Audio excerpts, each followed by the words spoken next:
Scenes of chaos on the streets of Haiti's capital this week when a protest announcing high unemployment and insecurity devolved into the looting of a hotel, a woman lying lifeless on the street. As Haiti's government's request for a specialized armed force to help combat a coalition of gangs in the country was met with resistance. Unemployment, the high cost of living, insecurity. It's for these reasons that I'm in the street. I take to the streets to say no to the occupation.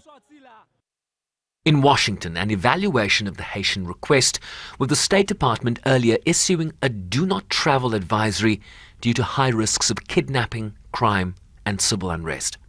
We note that the situation has grown even more dire, even more dangerous with the actions of criminal actors that impede urgent measures to address the threat posed by cholera to the Haitian population. So in that context, we will review the Prime Minister's October 7th request in coordination with international partners to determine how we best can contribute to the removal of security constraints on medical and humanitarian measures.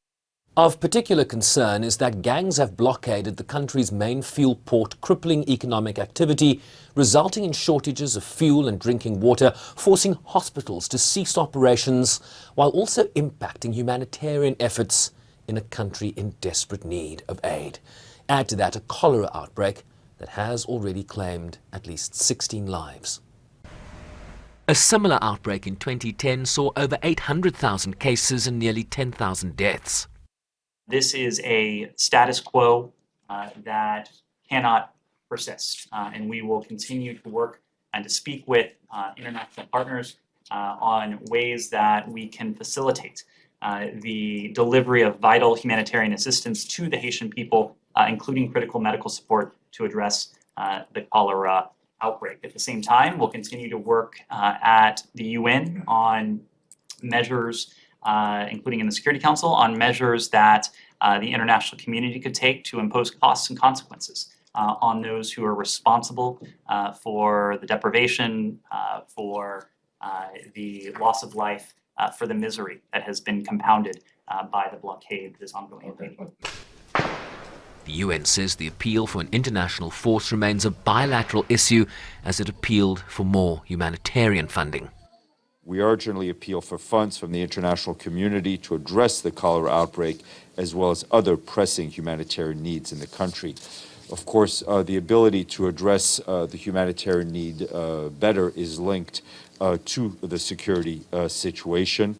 Finally, the Secretary General also renewed his call on Haitian stakeholders to rise above their differences and to engage without any further delay in a peaceful and inclusive dialogue in a constructive way forward. The UN Security Council in July threatened targeted sanctions against criminal gangs and human rights abusers in Haiti after violence soared in the aftermath of the assassination last year of President Jovenel Moïse, creating a political vacuum and leading to scenes like these. Shervin Bryce-Pease, SABC News, New York.